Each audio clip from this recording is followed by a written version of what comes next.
Pretty dress. You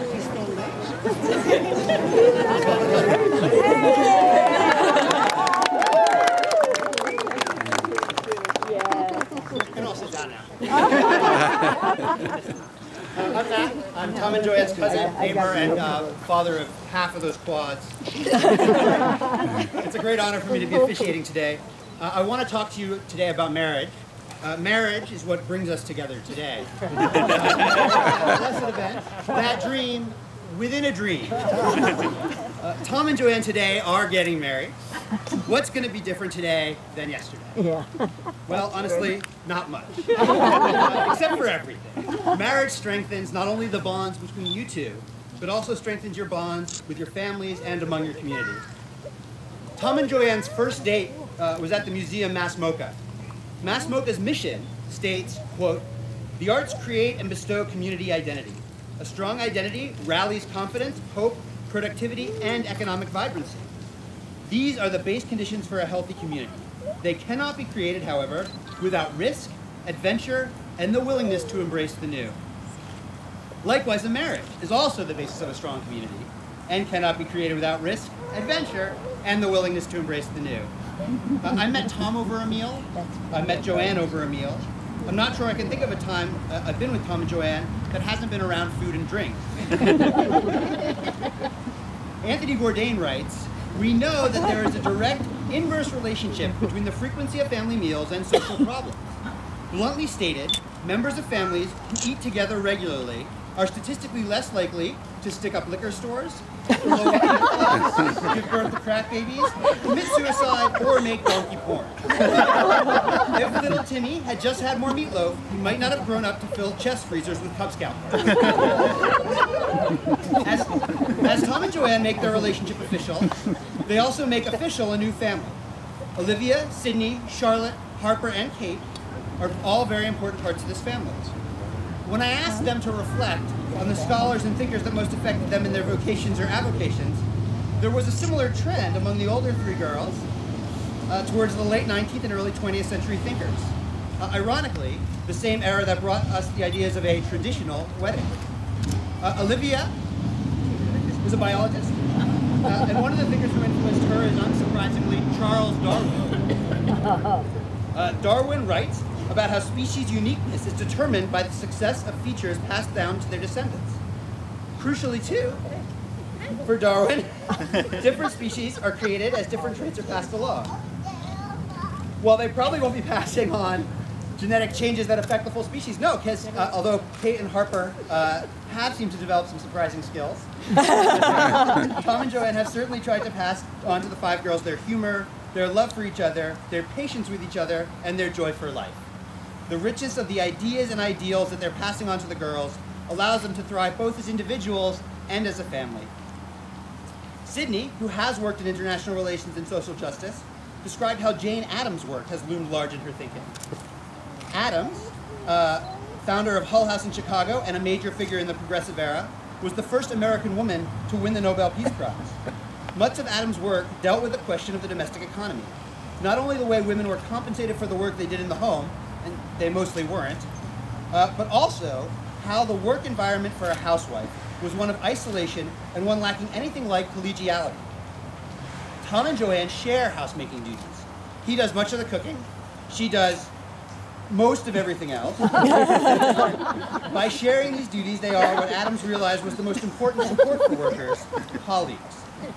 Charlotte, as most of you know, is an actor. She is very into the work of Frederick Wittgen, the 19th century playwright whose work attacked bourgeois attitudes. And we all know how Tom and JoAnne feel about bourgeois attitudes. Actually, Charlotte was more interested in a recent adaptation of Wittgen's work, Spring Awakening. And while the adaptation does still criticize bourgeois attitudes, it also speaks to the challenges of relationships. Relationships are full of challenges, and sometimes those challenges make us more complete. We've all got our junk, the characters sing, and my junk is you. Harper and Kate, one of the important scholars in their lives, to be represented at the ceremony too. Remember, no matter what happens, you will always have the unconditional love of your family and friends to support you. You are not alone. You have the love of each other, the love of your children and stepchildren, the love of your family and friends, and always no matter what, Elmo loves you. Now, Tom and JoAnne will exchange vows.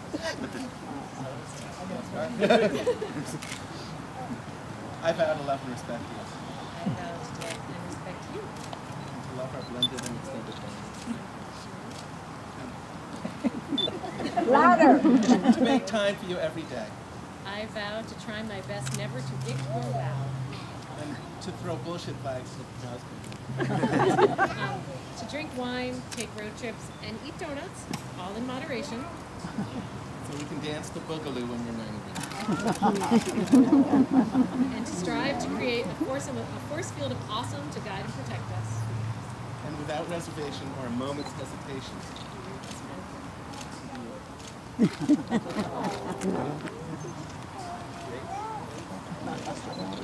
Yeah.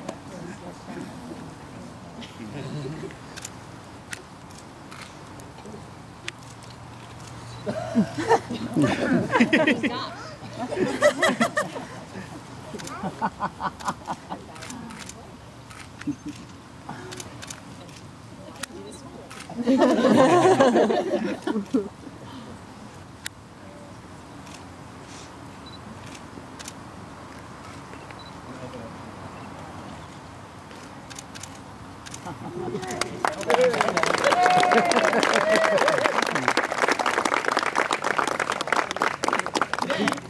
You all have come here not simply to witness Tom and JoAnne's union, but to take part in it. Each of you represents not only yourself, but all of the people who have and will touch Tom and JoAnne's lives. Your support has helped their relationship to flourish, and the joy that you bring into this couple's lives keeps them going. Tom and JoAnne have asked all present to take vows as well, to pledge your support and love for them as they embark on this new path together. After I have spoken the vow, please answer with, "Hells yeah." Everyone gathered here today, before you stand two people very much in love. Do you promise to encourage and inspire their dreams, to accept them not only as individuals but as a couple, to be their friends and their support today and every day to follow, and to strive to create a force field of awesome to guide and protect them? Hell yeah! The second law of thermodynamics is one of the immutable laws of the universe. It states that entropy is always increasing and cannot be undone. Playwright Tom Stoppard puts it more practically. Not yet, it's okay. It's okay. When you stir the rice pudding, the spoonfuls of jam spread itself round to make red trails. But if you stir backwards, the jam will not come together again. Indeed, the pudding does not notice and continues to turn pink just as before. Physically speaking, once something is mixed, it is impossible to unmix it. As I said at the start of the ceremony, the sharing of food and drink seems to be at the heart of this family. So let's mix a drink. Tom and JoAnne have chosen the Brandy Alexander as their unity cocktail.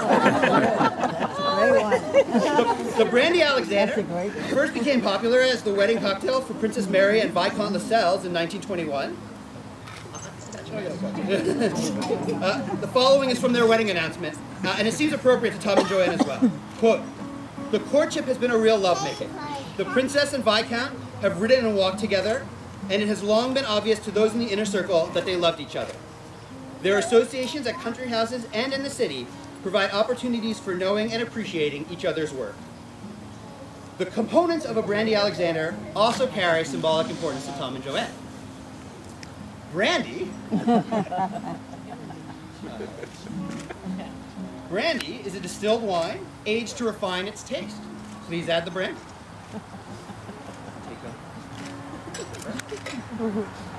Creme de cacao is a chocolate liqueur, sweet without being cloying. Please add the creme de cacao. Cream is rich and luxurious and good for your bones. Please add the cream.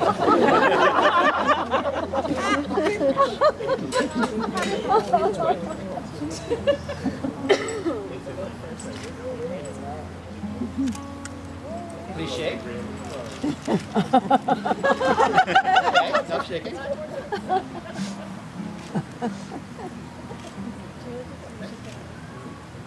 Yeah, he did. There's plenty.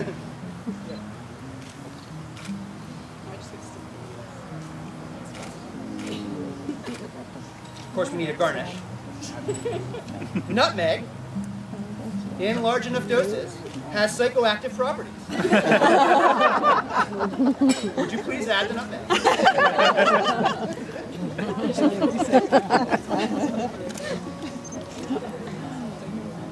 What is now mixed cannot be unmixed. Please drink.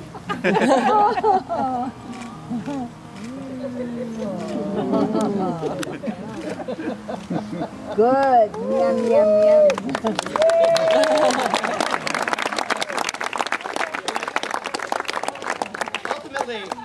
Ultimately, this ceremony is really a formality. Tom and JoAnne have been a loving couple, committed to spending the rest of their lives with each other for many years now. The love you will feel tomorrow will be 2 days stronger than the love you felt yesterday.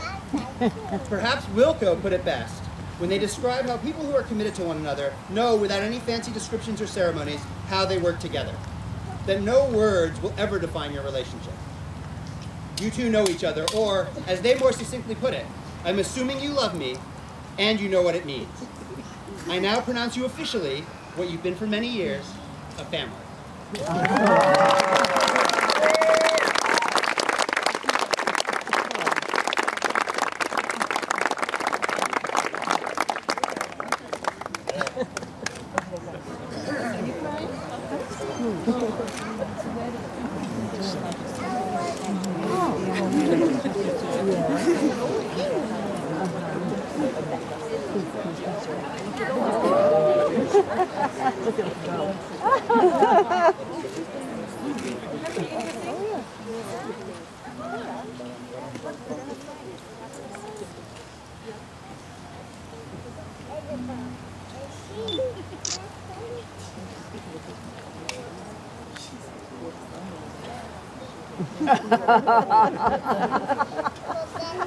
That's cute. That's so cute.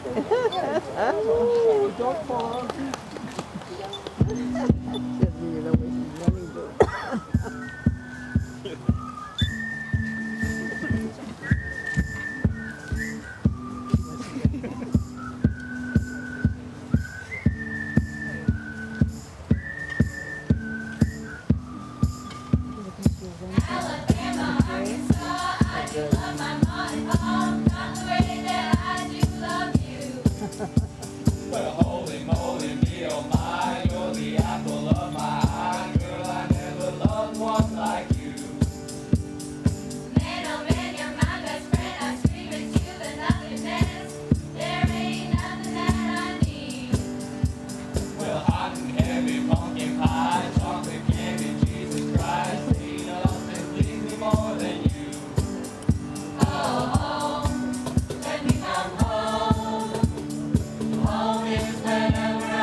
Ha ha ha.